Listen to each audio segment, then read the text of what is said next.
Hey guys, welcome back to Trekyards. He is Commander Calkins. He's got a Foley. And today we're here to talk about something that's quite interesting, quite confusing, but we're going to talk about it anyway. So what are we doing today, Samuel? Well, Dave Blass, the epic man of many delights, he spreads Trek joy and posts things through both seasons of Trek he's worked on. And this last couple of day or so, he posted this image of the John Eves and artist sort of collaboration concept shot that was billed as a very early rendition of the Titan and the Titan A. Here they are, Stuart. Now, obviously the caveat being, he's an early concept, and we've already looked at several unused Shrike concepts, so that's important to say. This isn't a render, it's not a final shot. The grain of salt's a giant, might actually be more salt than steak, but it's a visual and it's from Dave Blass, and we're going to look at it. It's a beautiful painting. I'd love to have it on a wall framed or on the Ships of the Line calendar. Yeah, this is really great. And the Instagram, as we know, the Instagram laws, which we talked about, state that the new Titan A is a refit. So it's kind of like a refit of the Luna class and then got changed halfway through and things got... So there are parts of the original Luna class in there, and so that's what makes it anyway, it's confused, and people have had questions about it and talked about it ad nauseum since that came out. I think this image for a lot of people thought it cleared a lot of things up, but I kind of like this version, and I wish they kind of would have gone with more of this kind of narrative, where parts of the original Titan were put in this one, and this other ship was changed the name. That's not what the vibe is from the Instagram logs, though. You know? I mean, the issue is that script was written first, and the script says refit, and it says the nacelle's the same from 20 years ago. That's it. Yeah.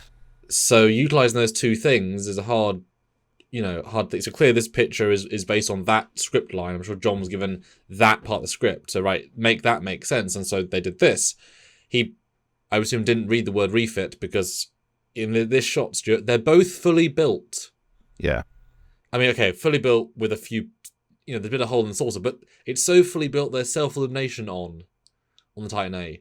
So one has not been refitted into the other. If anything, this tells us that the Titan Luna was an organ donor to the refit. Yeah, I love that the Titan, Riker's Titan, is smashed up. It's seen some stuff. So instead of refitting it, we're going to complete this other ship with parts of the Luna, maybe speed up the progression. The argument's been made by Dave Blass on Twitter as well that after Utopia Planitia got fried, that was a lot of infrastructure and stuff, even large replicators. It was difficult to put ships together, so this was like the trade-off. And because the Luna the Riker's Titan was just kind of done, they just transferred the name over to this new one, which is interesting because that's the idea behind the Enterprise A. In some retellings of it, it was the Yorktown that they just renamed Enterprise A. Some it's the USS Tiho. It's the same thing that happens. It gets renamed. So I kind of like it. It's an interesting take on it, especially if you consider the events of what happened with the Utopia Planitia and them just needing to upgrade things or just move things around. And since the space frame of the Luna was destroyed, and refitting it would probably be way, way, way too not cost efficient. As resources go, this is an interesting idea. I love that they're just transferring warp coils kind of over to the other one. Yeah, I mean, it's not necessarily museum worthy right now, the Lunar Titan. Might not be the nice exhibit, but the backside obviously has the warp core, after period launcher, shuttle bay, and obviously warp engines. There's a lot of useful stuff, and certainly, yes, if you've lost Mars, seriously, then yes, having... I don't know all of the logic they would have done in the meantime of throwing away ships versus repairing versus swapping out versus selling, or given to civilians. All that logic where that comes in, because as we said before, Phaser from TNG is still just as good now. It could do everything you needed then, just because the Phasers are now smaller. They're not necessarily more powerful in the abstract. Like they're still incredible. So a warp coil can still do most things, although certainly it's not going to be the same warp coils technological wise, these aren't new. I mean, obviously they're not new engines; they're just new engine shells. So the ship is not going to be as fast as it could be.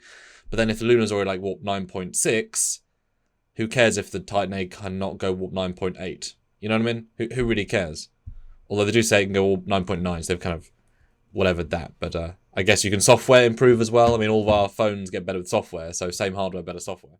Yeah, and they made a point of saying the Titan A was one of the fastest impulse type ships with the better thrust to rate ratio kind of thing, which is interesting.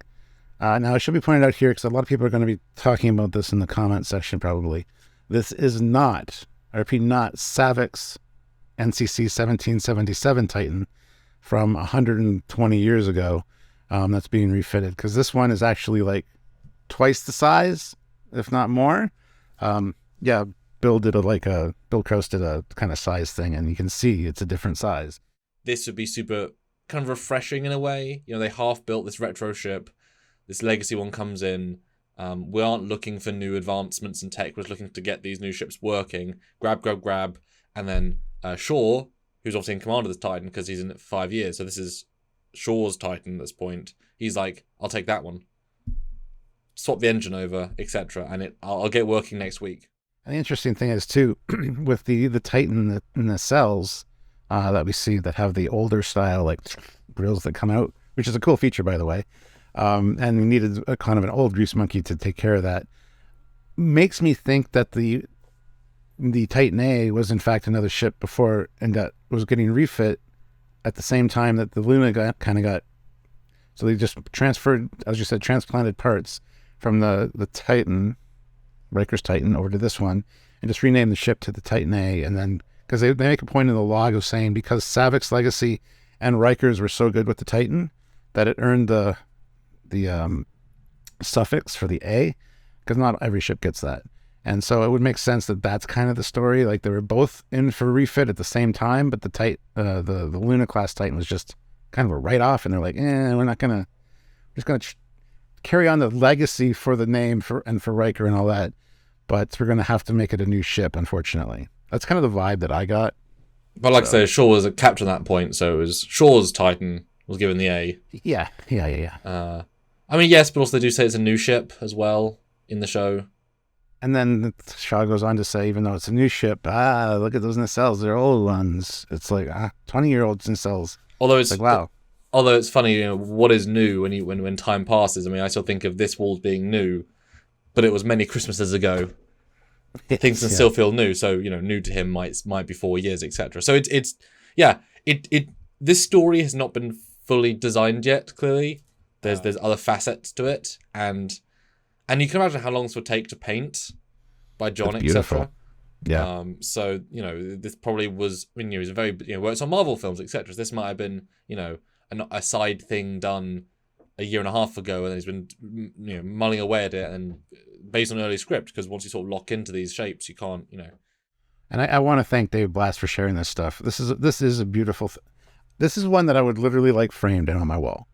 Not all the pieces of art that we see in the ships of the line, I would want that, but this is one that actually looks really nice, you know. And there's a story going on. It's definitely saying more than pictures worth 1,000 words in this case. So yeah, for sure. Yeah. No, it's great, and I obviously hope for more of this. And it's nice because this obviously isn't in the show, but it's nice that the team was good enough to say we want a visual that represents this, even if it's not the final story, because things change throughout production. It's fun that they thought, yes, we want to see this, so we can see the concept. Is nice. And yet, when I look at this, like I said, you can imagine the camera panning. You can see the work bees moving. Like, you can imagine this being a flashback, 100%, just with the detail it's here. Giant dry dock, though.